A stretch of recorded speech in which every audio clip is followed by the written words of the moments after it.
ओम ओम विश्वानि देव सवितर्दूरितानि परासुवे यद्भद्रं तन्मे आसुवे। आज का जो मेरा विषय रहेगा आर्यवेद दर्शन पर, कि राष्ट्र का हम देखते हैं महाभारत काल तक तो एक ही नाम रहा, उसके बाद में इसके टुकड़े होते चले गए, अलग अलग नाम जो है रखते चले गए।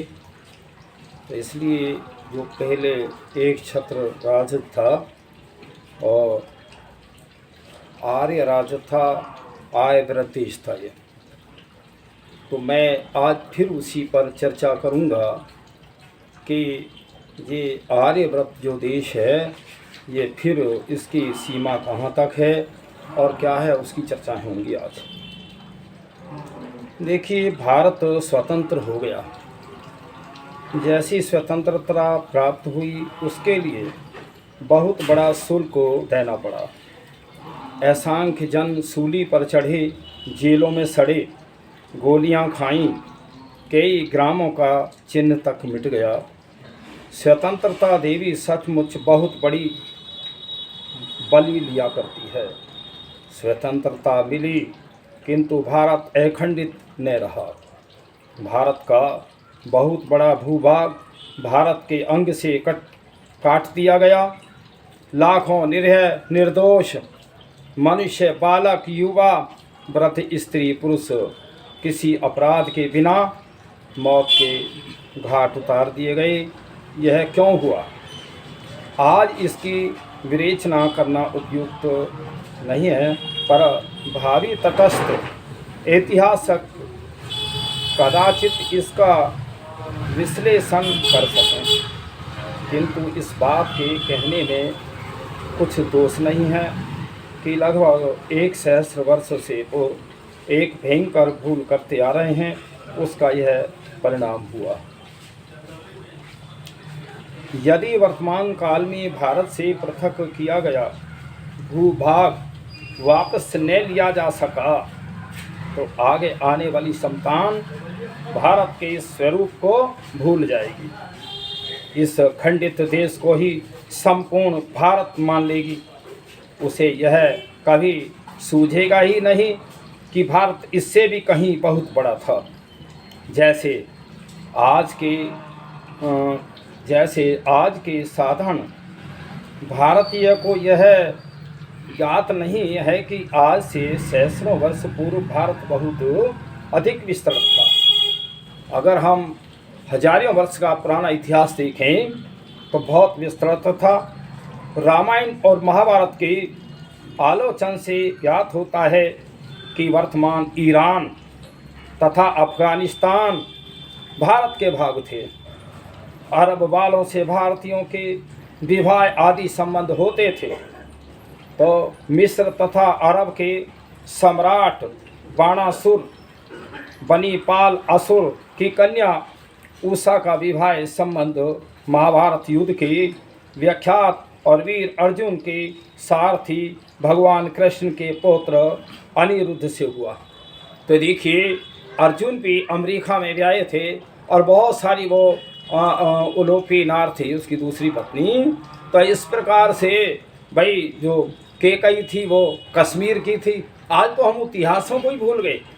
तो जहाँ भाई महारानी केकई थी वो कश्मीर की थी और कश्यप नाम के वहाँ के राजा थे, और आज हम कहाँ सोचते हैं कश्यप ऋषि की संतान थी। तो देखिए, पौराणिक काल में हमारे भारत की पश्चिमोत्तरी सीमा कश्यप के पश्चिम तटवर्ती बाकूनगर तक अवश्य थी, और ज्वालामुखी देवी का पुरातन मंदिर वहाँ है। उसमें संस्कृत शिलालेख विद्यमान है। सन 1914 में और विक्रम संवत 1971 तक वहाँ भारतीय पुजारी भी रहता था। वह पुरातन जिले का निवासी था और वह नहीं मुल्तान जिले का निवासी था और वह ज्वालामुखी बड़ी माई कहलाती थी और कांगड़ा वाली छोटी माई कहलाती थी। तो देखिए ये हमारे जहाँ मंदिर थे, पूजा पाठ के स्थान थे, उनका इतिहास है ये। तो देखिए आज यह बात प्राय सबको विस्तृत हो चुकी है कि हमारे प्रमाद के कारण, हमारे मतलब आलस्य के कारण, आपसी फूट के कारण, देखिए यहाँ महर्षि त्यानंद एक बात कहते हैं कि जो ये महाभारत काल के 1000 वर्ष पहले से जो आचार संहिता थी वो गिरती जा रही थी, राजाओं में आपसी द्वेष बढ़ रहे थे। जब आवश्यकता से अधिक धन हो जाता है और आदमी की वित्तता का वो प्रख्यात प्रसिद्धता हो जाती है तो अहम और घमंड हो जाता है। उसी का कारण हुआ कि महाभारत काल का युद्ध हुआ और महाभारत काल के युद्ध के बाद में ये सारे जितने देश बटे हैं, देखिए श्री कृष्ण जी ने युद्ध क्यों कराया? उनका विचार था कि एक छत्र भारत रहे, मतलब भाई बहुत सारी रियासतों में भारत बटा हुआ था और अब हमारे आज़ादी में सरदार पटेल भी जो है उनकी भी यही विचारधारा थी, जो 600 रियासतों में भारत बटा हुआ था, एक छत्र भारत हो। तो मैं तो आज भी भाई अपने नेताओं से ये निवेदन कर रहा हूँ और सारे विश्व के लोगों को कर रहे हैं कि भाई ये ऋषि मुनियों की भूमि रही है, इसको बांटो मत, अलग अलग इनके टुकड़े करके मत बनाओ, एक दिन तो संस्कृति खत्म हो जाएगी। भारतवर्ष ये ऋषियों की भूमि रही है और इसका नाम पूर्वत में आर्यव्रत देश था, आर्यों का देश था। और मैं फिर ये प्रार्थना करता हूँ अपने सभी दुनिया वालों से, सभी नेताओं से, इसका फिर से जो आर्यव्रत देश ही राज रखा जाए भारत का। ठीक है, नई संसद बनी है, जब मैं वीडियो में देखता हूँ बहुत प्रसन्नता होती है कि हमारे भाई जो प्रधानमंत्री मोदी जी ने बहुत सुंदर बनाई है भाई, और उसकी सारे देश विदेश में बहुत चर्चा हो रही है, बहुत अच्छी बात है। लेकिन मैं तो ये कहता हूँ कि जितनी गलत सलत परंपराएं उनको हटा करके जो प्राचीन जो सब वो रही हैं, आर्यों की परंपराएं रही हैं, ऋषि मुनियों की परंपराएं रही हैं, और उनके हिसाब से जो हमारे राजा राजनीति करते थे वही विधान लागू किया जाए। पहले तीन सभाएं होती थी, राज्यसभा, न्याय सभा और धर्म सभा। जब तीनों सभाएं किसी उसको जो विचार करके और एक सहमति होती तब जो नियम लागू होते थे। तो इसलिए विचार करो, और राजाओं के निकट में, और राजा हमेशा जो है वो ब्राह्मणों का, विद्वानों का सम्मान किया करते थे। भाई बहुत बड़े बड़े इतिहास मिलते हैं, मैं कहाँ तक कहूँ, मैं तो बहुत इतिहासों को पढ़ा है। महाराज जनक ने एक बार ये जानना चाहा कि मेरे राज्य में कौन विद्वान है, तो महाराज जनक ने 1000 गाय इनाम में रखी और गाय के सींगों में सोना भी लगा था। तो देखो दोनों सींगों में सोना कम से कम 100 ग्राम भी लगाएं तो 200 ग्राम सोना एक गाय का हो गया, और 1000 गायें थी इनाम में रखी गई। और मैं ये कहता हूँ कि सारे ब्राह्मण देशवर के उन्होंने बुलाए और उन्हें शास्त्रार्थ होता रहा। अंत में आकर के एक वो थी गुरुकुल चलाने वाली, क्या नाम था, गार्गी। तो वो गार्गी जो है ने आदेश दे दिया अपने नौकरों को कि ये गाय हाँक ले चलो। सारे ब्राह्मण जो है प्रश्न पे प्रश्न करते गए, उत्तर देती चली गई गार्गी। ये भारत का इतिहास है। भारत की नारियां भी कितनी विदुषी होती थीं और गुरुकुलें चलाती थीं। आज भी भाई बहुत गुरुकुलों में जहाँ लड़कियों के गुरुकुल हैं कन्याओं के, वहाँ वास्तव में विदुषी कन्याएं, महिलाएं ही जो है ब्रह्मचारिणी रह करके और बहुत जो है अच्छे अच्छे विचार देती हैं कन्याओं को। ये भारत की संस्कृति रही है। फिर मैं बताना चाहता हूँ, तो देखिए, तो एक छत्र भारत हो, और आज यह बात प्राय सबको विस्तृत हो चुकी है कि हमारे प्रमाद के कारण, हमारे आलस्य के कारण, हमारे आपस में झगड़े के कारण, और आज हमें एक और धक्का लगा है और हम कहाँ आ पहुँचे हैं।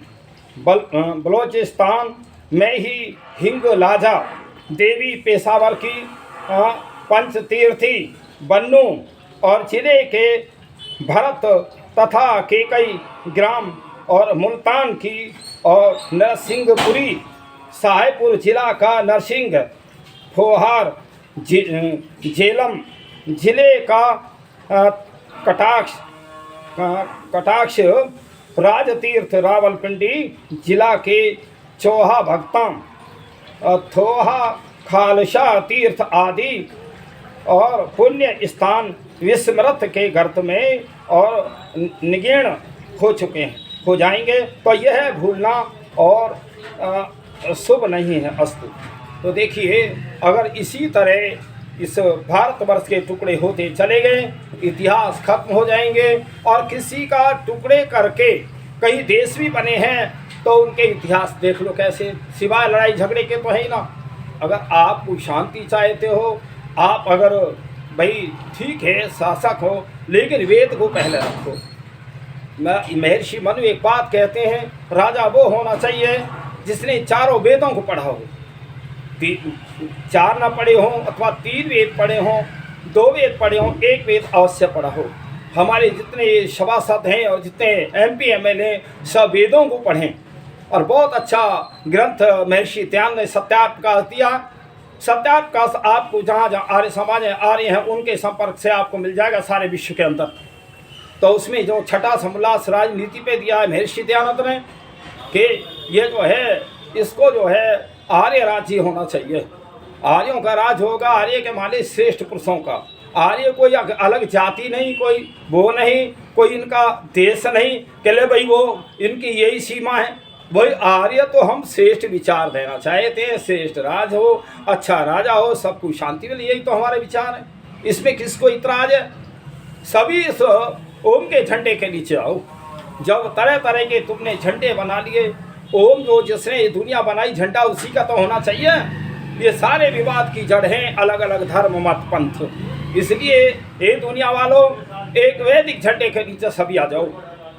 फिर कहा, भारत की पराधीनता पर इस काल के इतिहास में जिस व्यक्ति ने सबसे प्रथम शोक आश्रु बहाए, हृदय की वेदना का परिचय दिया, वह एक संसार त्यागी वीतराग योगी महर्षि दयानंद थे। और विक्रम की 19वीं सदी में उस जैसा सुधारक भारत क्या अन्यत्र भी नहीं दिखता। अंग्रेजों के प्रचंड आतंक से आतंकित होकर जब भारतीय मूक हो रहे थे, चुप हो रहे थे, कुछ उनकी पेश नहीं चल रही थी, तो उस समय विकट समय में उस महामनुष्य ने और स्वदेशी राज्य को सर्वोत्तम घोषित किया। उसके पुनीत शब्द इस प्रकार हैं। तो सबसे पहले जब अंग्रेजों का शासन था, हम गुलाम थे, उनके खिलाफ एक शब्द कोई नहीं निकाल सकता था। तब महर्षि देवदयानंद ने कहा कि भाई स्वराज्य होना चाहिए, अपना राज्य होना चाहिए। वो कहते हैं कि पराधीन जो है वो राज्य ठीक नहीं है, अपना जो राज्य होता है वो उसमें बहुत सुख सुविधाएं होती हैं। मैं ये कहता हूँ जब से देश आज़ाद हुआ सुविधाएं बहुत बढ़ी हैं, ऐसा नहीं है, साधन बहुत बढ़े हैं, बहुत कुछ हुआ है, लेकिन एक तरफ पतन हुआ है कि जो अंग्रेजों के शासन में जो आदमी ईमानदार और वो होता था, और आज जो अपराध ज़्यादा बढ़ा है। यहाँ तो ये गलती है कि हम आज़ादी में अपराधों की तरफ ज़्यादा बढ़ गए, इतने आज़ाद हो गए। तो इसलिए ये कारण क्या है, पहले अनपढ़ लोग थे, कम पढ़े लिखे थे, वो अपने अच्छे थे, सदाचारी थे, लेकिन जितने ये कॉलेजों की शिक्षा, विदेशियों की शिक्षा पढ़ करके ये सारा बिगाड़ यहाँ से आया है। फिर कैसे मैं अपने नेताओं से निवेदन करता हूँ, विश्व के नेताओं, तुम शांति चाहे तो विश्व के अंदर गुरुकुलों की स्थापना करो, और ये बजाय धर्म स्थल बनाने के मंदिर बनाओ, मस्जिद बनाओ, गुरुद्वारा बनाओ, और चाहे चर्च बनाओ, ये सब ना बने लेकिन गुरुकुल बने, जिससे जो है मनुष्य मनुष्य बने और मनुष्य मनुष्य का हितैषी हो। सारी चोरी डकैती सब बंद हो जाएंगी। श्री राम के राज्य में कभी ताले नहीं लगते थे। 2 शब्दों का इतिहास नहीं है हमारे उसमें, कहीं भी नहीं मिलेगा आपको। एक तो ताला और एक तलाक। एक पत्नी से जो भाई कोई मर गिर जाए एक आदमी, जब वो किसी परिस्थिति में दूसरा कर ले वो अलग बात है, लेकिन एक पत्नी एक पुरुष का ही संबंध है और जीवन भर एक साथ हम निभाते हैं, ऐसा नहीं है। देखिए एक बात सुनो, बड़े कमाल की बात है कि जब मेरी भी शादी हुई उस समय तो ये रिवायत थी, कोई भी देखने ही नहीं जाता था लड़की को, जो उसके लड़के के माता पिता भी देखने नहीं जाते थे, जैसी हुई काली हो कैसी हो भूरी हो सब हो मंजूर। बड़े कमाल की बात है, आज देखते हैं खूब बातचीत करते हैं, फोनों पे करते हैं, फिर तलाक होते हैं, फिर मार देते हैं। क्या यही भारतवर्ष है? यही ऋषि मुनियों की भूमि है? विचार करो भाई। मैं तो जो हमारे राष्ट्र नायक हैं भाई वही जो है इसको सुधार कर सकते हैं, और वैसे तो प्रत्येक मनुष्य का कर्तव्य है मैं ये तो जानूं कि धर्म क्या है, अधर्म क्या है, पाप क्या है, पुण्य क्या है। इस तरह मैं ये सब सोचता हुआ अपने जीवन को व्यतीत करूं। मैं जो दुख मुझे प्रिय है ऐसा ही दुख दूसरे को प्रिय है, जो सुख मुझे चाहिए वो दूसरे को भी चाहिए। हम किसी के साथ छल कपट अन्याय ना करें। तो यहाँ कहते हैं ऋषि दयानंद, अब अभाग्य उदय और आर्यों के आलस्य, अभाग्य उदय आलस्य आर्यों के आलस्य के कारण प्रमाद, परस्पर के विरोध से अन्य देशों के राज्य करने की कथा ही क्या कहना है। किंतु आर्यव्रत में भी आर्यों का अखंड स्वतंत्र स्वाधीन निर्भय राज्य इस समय नहीं है। जो कुछ है विदेशियों के पादाक्रांत हो रहा है और कुछ थोड़े राजा स्वतंत्र है। दुर्दिन जब आता है तो तब देशवासियों को अनेक प्रकार के दुख भोगने पड़ते हैं। तो देखिए अगर हम आज भी कहें ठीक है भाई विदेशी आज राज तो नहीं है, लेकिन कानून उन्हीं के हैं, उन सब में हमें परिवर्तन करना चाहिए। हमें महर्षि मनु के विधान को लाना चाहिए, हमें सारे विधान वेदों से देखना चाहिए, वेदों के विद्वान हों और उनसे जो है वो सलाह करके और तब नियम बनाए जाएं। फिर पड़ता है कोई कितना ही करे, परंतु जो स्वदेशी राज्य होता है वह सर्वोपरि उत्तम होता है। अथवा मतमतांत्र के आग्रह रहित अपने और पराये का पक्षपात शून्य और प्रजा पर पिता माता पिता के समान और कृपा न्याय और दया के साथ विदेशियों का राज्य भी पूर्ण सुखदायक नहीं होता, परंतु भिन्न भिन्न भाषा और पृथक पृथक शिक्षा, अलग अलग व्यवहार का आग्रह छूटना अति दुष्कर है और बिना इसके छूटे परस्पर का पूरा उपकार और अभिप्राय सिद्ध होना कठिन है। देखिए एक बात सुन, राज्य में अगर नियम वेदों को अपनाया जाए तो वेद जो सबका सर्वहितकारी है। ऋषि दयान ने 10 नियम बनाए। जब आर्यों का संगठन बनाया तो पहले उसमें ही कहा है कि वेद सब सत्य विद्याओं का पुस्तक है। कोई भी कर ले तुलना। मैं तो एक बात और कहता हूँ, कई बार मन में विचार आता है, एक विश्व स्तर की एक मीटिंग कर लो और इसके जो जितने धर्म गुरु हैं, एक से एक विद्वान धर्म गुरु इकट्ठे हों और अपने अपने वो धर्मों की वो खूब व्याख्याएं करें। हमारा धर्म बड़ा है, हमारा बड़ा है, हमारे में अच्छाइयाँ, हमारी अच्छाइयाँ। एक जो है न्याय करने वालों के विद्वानों का एक अलग से जो हो, और फिर जो धर्म सबके लिए सर्वहितकारी हो वो मान लो सारे विश्व के अंदर शांति आ जाएगी। लेकिन क्या है, धर्म है नहीं, एक अपना संगठन, अपने गिरोह, अपना उसका सीमा का नाम धर्म बना दिया कि हमारी ये राजनीति है, हमारा ये है, हम ये हैं, अब हम वो हैं। एक दूसरे पे मनुष्य जो है आक्रमण कर रहा है। क्या यही धर्म हुआ? अरे धर्म कहते हैं जो न्यायपूर्वक भाई हमारा अपना जीविका चलाना, राष्ट्र चलाना, एक दूसरे की सेवा करना, उपकार करना। जबकि यह मनुष्य जीवन धर्म अर्थ काम और मोक्ष के लिए मिला है, मुक्ति प्राप्ति के लिए। क्या ऐसे जो है अधर्म और पाप राधिन करने से क्या मुक्ति मिलेगी? नरक ही मिलेगा।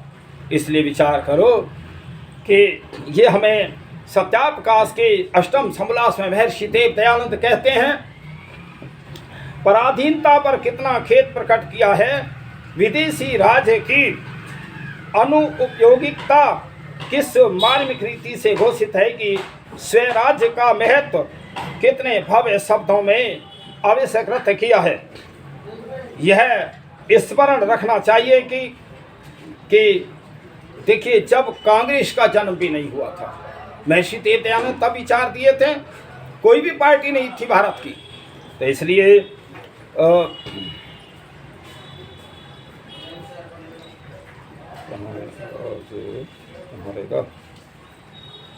जिस महामनुष्य ने भारतीयों को इस युग में स्वराज का नाद सुनाया, और उसी महात्मा ने अपने दीर्घ तप, विशाल अनुभव, विस्तृत अध्ययन के आधार पर भारतीय जनता को विशेष रूप से और अन्यों को समान रूप से बताया कि वेदों की ओर चलो। ऋषियों का हमारा संदेश है, वेदों की ओर लौटो। विश्व में शांति करना चाहते हो तो देखिए, वेदों की तरफ लौटो। वेदों की शिक्षा हमारे पाठ्यक्रम, गुरुकुलों में, कॉलेजों में, सभी में हो, वास्तव में शांति हो जाएगी। जब बच्चे को ये ज्ञान ही नहीं है, जब बड़ा होगा बच्चा, मैं कैसा करूं, क्या रहूं, क्या व्यवहार होना चाहिए, बच्चे को वातावरण सही नहीं मिलता। जब बच्चा पैदा होता है, ना माँ सही की शिक्षा है, ना पिता की शिक्षा है, ना हमारे इन कॉलेजों में शिक्षा है, फिर बनेगा कैसे बच्चा अच्छा। और मैं बताऊं इसका उदाहरण, जो बच्चे गुरुकुल में पढ़ते हैं, जो मनुष्य गुरुकुल के पढ़े हुए हैं, आचार्य हैं, संस्कृत के विद्वान हैं, आर्य लोग हैं, बताओ आप अखबारों में कितना सुनते हो उनका अपराध। कई अपराधी पाए जाते हैं। संसार की भलाई करना तो उनका मुख्य उद्देश्य है।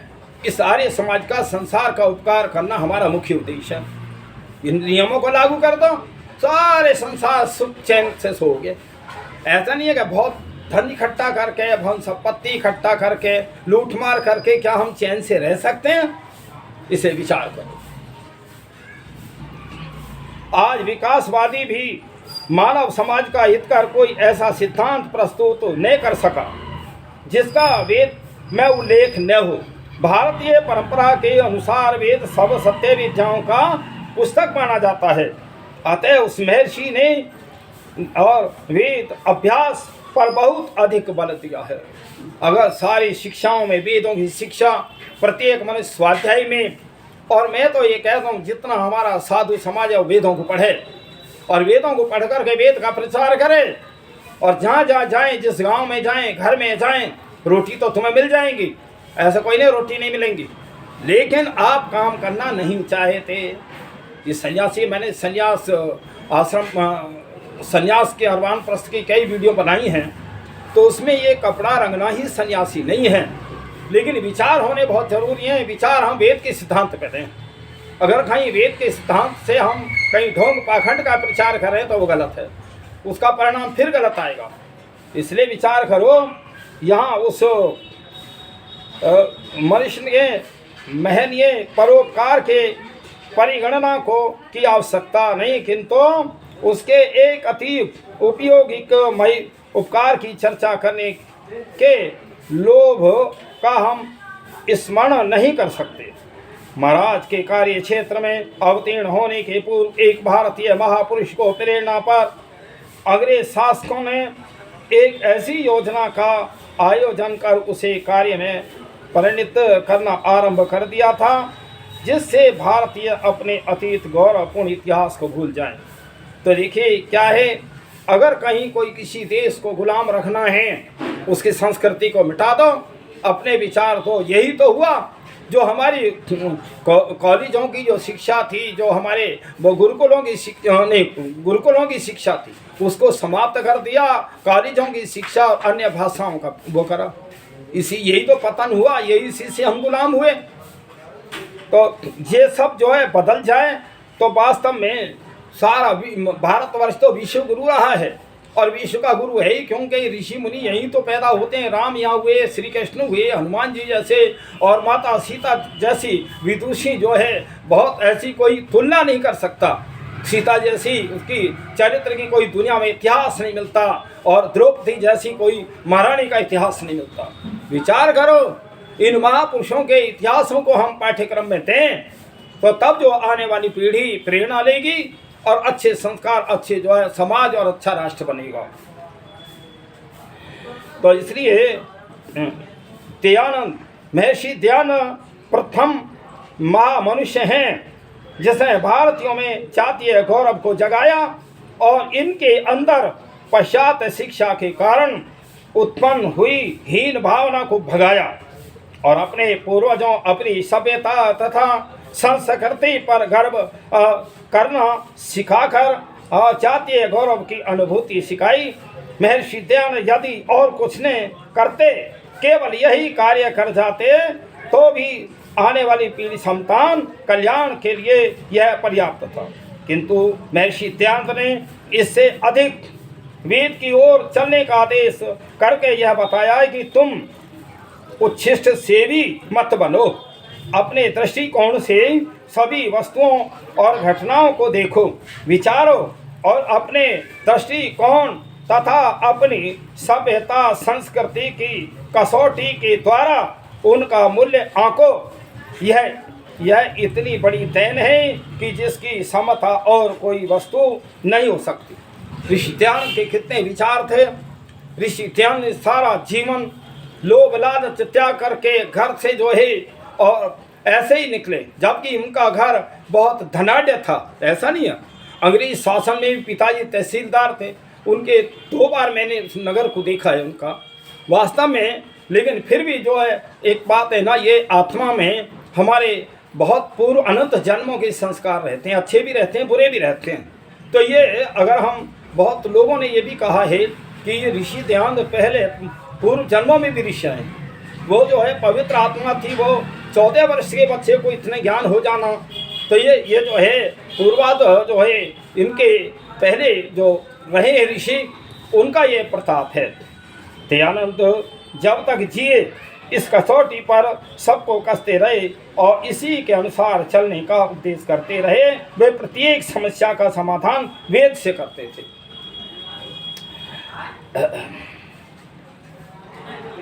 आज जब देश स्वतंत्र हो गया और तब स्वतंत्रता की रक्षा की विकट समस्या उपस्थित है। स्वतंत्रता का प्राप्त करना इतना कठिन नहीं जितना कि उसकी रक्षा करना है। तो इसलिए वेद में स्वराज्य के संबंध में बहुत कुछ कहा गया है। अथर्ववेद के 12वें कांड का प्रथम सूक्त राष्ट्र सूक्त का स्वराज्य सूक्त है। वेद में अध्यात्म प्रकरण से उत्तर कर और दूसरा स्थान राष्ट्र का है। ऋग्वेद के प्रथम मंडल का 80वां सूक्त स्वराज सूक्त है और उसके प्रत्येक मंत्र के अंत में आता है अर्चनन और स्वराज्यम। इस प्रकार चारों वेदों में स्थान स्थान पर राष्ट्र की चर्चा है। भाई सभी जो, मैं ये नहीं कह रहा, भारत की बात नहीं कह रहा, मैं तो सारे विश्व के लिए कह रहा हूँ। सब विश्व जो है, जो महर्षि मनु हैं और जो बड़े बड़े विद्वानों की वो हैं, या छठा समोल्लास महर्षि दयानंद का सत्यावकाश का पढ़ के देखो। और स्वराज्य के संबंध का एक मंत्र यहाँ देना प्रासंगिक है। तो ये ऋग्वेद के मंत्र का अर्थ है, विशाल दृष्टि वाले परस्पर स्नेह सूत्र से आबद्ध भद्र मनुष्यों, आओ तुम और हम सब मिलकर विशाल तथा अनेक व्यक्तियों से रक्षणीय स्वराज्य के निमित्त यत्न करें। महर्षि ने कभी किसी को यह नहीं कहा कि यह भारत का ही हो। हम तो आर्य लोग सारे विश्व का कल्याण चाहते हैं। विश्व के लोगों एक संगठन में आ जाओ, सब सुधार हो जाए। शस्त्र बनाने की आवश्यकता नहीं है, लेकिन मनुष्य बनाने की आवश्यकता है। अगर कहीं मनुष्यों में अच्छे विचार आ जाएं तो शस्त्रों की आवश्यकता ही नहीं है।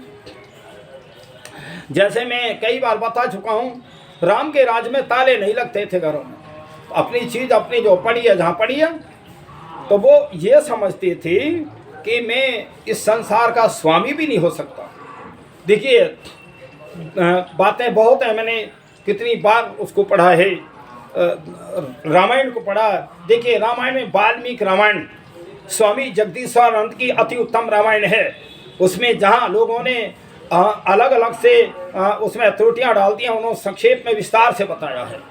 आप रामायण भी पढ़ें तो वाल्मीकि रामायण स्वामी जगदीश्वरानंद की आपको दिल्ली नई सड़क 6 दिल्ली में रामानंद हासानंद की दुकान से पूरा वैदिक साहित्य मिलता है।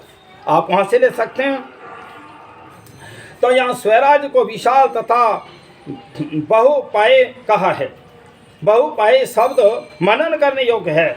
स्वराज्य की रक्षा किसी एक की साध्य नहीं है।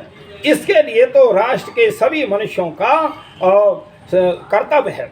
कोई एक टोली चाहे वह कैसी ही शक्तिशाली क्यों न हो, स्वराज्य तथा स्वतंत्रता की रक्षा नहीं कर सकती। राष्ट्र के प्रत्येक व्यक्ति के अंदर राष्ट्र के प्रति और सत्य तथा ममत्व का भाव उत्पन्न करके उनका सहयोग प्राप्त करना चाहिए। ये सभी का कर्तव्य है। भाई राजा तो प्रजा के पीछे, प्रजा ही तो चुनती है राजा को। इसीलिए भाई राजा और प्रजा दोनों सुधार में हों तो बहुत अच्छा राष्ट्र चलेगा। फिर देखिए आज वोट के हिसाब से ही होता है, चुनाव होते हैं, वोट डलती हैं, है अधिकार जनता को ही राजा चुनने का। तो इसलिए एक वेद मंत्र है, ये कहता है इन मंत्रों के होता है कि राजा के चुनाव में सभी का अधिकार है। ग्रामीणी पद एक विशेष संकेत करता प्रतीत होता है। इस पद से ऐसा प्रतिभाषित होता है कि पहले प्रत्येक व्यवसाय संघ अपना मुखिया चुनता और वे मुखिया फिर राजा को चुनते। और मंत्रों में आया है मनीषण पद की बहुत महत्व है। तो मनीषी का अर्थ है अपनी मनीषा मनसा का स्वामी, अर्थात जो अपनी बुद्धि के अनुसार कार्य कर सकता हो पर प्रतिनैन बुद्धि न हो, दूसरों के बहकावे में आने वाला न हो, ऐसा राजा होना चाहिए। तो देखिए भाई बहुत अच्छे अच्छे हमारे ऋषियों ने हमें वो मार्ग बताया है कि ये भारतवर्ष का विश्व गुरु रहा है और यहीं के शासक होते थे। मैं एक आध उदाहरण देता हूँ बस। भाई श्री राम ने और जब लंका पे चढ़ाई करने के लिए विभीषण जो रावण का भाई आ गया, तो वहाँ देखिए नीति कितनी अच्छी है राम की। तो वहाँ विभीषण को और समुद्र की मिट्टी से तिलक करते हैं कि तू जो है लंका का राजा होगा। तो देखिए ये क्या था, कितनी बढ़िया नीति थी। एक जो जिससे लड़ना उसके भाई को अपने उसमें कर लिया। फिर ये क्या है, तो राम को अधिकार था, राम जो चक्रवर्ती शासक थे विश्व के। दूसरा उदाहरण आता है जो वो है बाली और सुग्रीव। बाली और सुग्रीव दोनों का भाई के विवाद है, खैर मैं इस पर ज़्यादा वो नहीं लिखता। लेकिन वहाँ भी जो है बाली को दंडित करना, राम ने बाली को बाण से मारा और फिर मरता हुआ बाली एक बात कहता है कि महाराज मैंने आपका क्या बिगाड़ा। बोले एक बात सुन, तैने अपने छोटे भाई की पत्नी को अपने घर में रखा, क्या अपराधी नहीं है, तू दंड का अधिकारी है। तो मार दिया। अगर चक्रवर्ती शासन था और चक्रवर्ती अधिकार था तभी तो दंड देने का अधिकार था। ये विचार करो, हमारे महापुरुष तो चक्रवर्ती राजा हुए हैं और फिर देखो त्याग कितना था। कमाल की बात है भाई। पिता की आज्ञा से वन के लिए जा रहे हैं और वन के लिए जा रहे हैं तो भरत मनाने को भी गए। भरत ने बहुत कोशिशें की और फिर भी भरत ने राज नहीं किया। उनके जो जूते थे वो ही राज के सिंहासन पे रखा। कितना ये भारत का इतिहास है। आज हम थोड़ी थोड़ी बातों पे और जो है हम एक दूसरे के शत्रु हैं। कहीं इतिहास उठा के देख लो। अच्छा, एक औरंगजेब बादशाह हुआ, औरंगजेब ने अपने दो भाइयों को ही मरवा दिया, पिता को जेल में डलवा दिया। क्या ये शासक हैं? ऐसी कई जनता का भलाई हो सकती है इन विचारों से? एक विचार करो कि राष्ट्र का राजा कैसा होना चाहिए। उसमें सर्वोपरि सबकी भलाई करने वाला होना चाहिए। जाति पाति भेदभाव, काला गोरा छोटा बड़े का कोई उसमें भेदभाव नहीं होना चाहिए। ऐसा शासक विश्व का हो तो वास्तव में विश्व अंदर शांति आ जाएगी। और मैं तो सभी से, मेरा कोई किसी से कोई द्वेष भाव से नहीं कहता, ना कोई मेरी किसी की आलोचना करता। मैं तो एक राष्ट्र का वो किस तरह एक राष्ट्र को जो है एक रास्ता मिले, भाई जितना मैं जानता हूँ उतना मैं भी अपनी वीडियो में बताता हूँ। तो इसलिए विचार करो कि हमारे विचार कैसे होना चाहिए, राष्ट्र का राजा कैसा होना चाहिए। बहुत अच्छे अच्छे विचार आ रहे हैं और हम भाई आज वैसे तो सभी विश्व के अंदर सब समझ रहे हैं, ऐसा कुछ नहीं है। सारे सबन की जो भेंट ले लेके, बहुत कमाल की बात है, जब मैं कल वो उसमें अपने फोन में देख रहा था, क्या सारी दुनिया के लोग भेंट ले लेके आ रहे हैं। जब जिस समय धर्म युधिष्ठिर को और ये तुम्हारा दिल्ली का वो बनाया था ना, क्या था ये, नहीं दिल्ली का ये पांडवों के किला इंद्रप्रस्थ, हाँ, तो इंद्रप्रस्थ का जब शुभारंभ हुआ था, आज भी ये इंद्रप्रस्थ का ही शुभारंभ है। उसमें सारे विश्व के लोग हीरे जवाहरात की भेंटें लेकर आए थे, लेकिन कारण क्या, उसकी जो एक रख रखाव के लिए या उसको जो है दुर्योधन को बना दिया। दुर्योधन ईर्ष्या में पड़ गया। मैं कहता हूँ ये भारत का इतिहास है, और आज हमारे मोदी जी, योगी जी भी वास्तव में प्राचीन इतिहास को लौटा रहे हैं। मैं उनको धन्यवाद देता हूँ, और सभी लोग जो है उनकी बात को समझें। कहीं कोई गलत विचार है तो आप विचार भी दे सकते हैं, ऐसा कुछ नहीं है। ये हमारी भारतीयों की परंपरा रही है। तो मैं सभी से करबद्ध प्रार्थना करता हूँ कि इस राष्ट्र का नाम राज आर्य होना चाहिए। या प्राचीन में हम देखते हैं तो उसमें जो हमें मिलता है इतिहास, आर्यव्रत मिलता है, तो इसका नाम ये रखा जाए। फिर सभी राष्ट्रों को जो आर्य और श्रेष्ठ राज्य बनाए जाएं, वास्तव में शांति आ जाएगी। मैं सभी से करबद्ध प्रार्थना करता हूं, मेरा किसी से द्वेष भाव नहीं है। मेरी बातों को समझें, मेरे वीडियो को कई बार सुने तो, और लाइक भी करें। वास्तव में अवश्य आपको रास्ता मिलेगा। हे दुनिया वालों, सोचो विचार करो। ओम शम।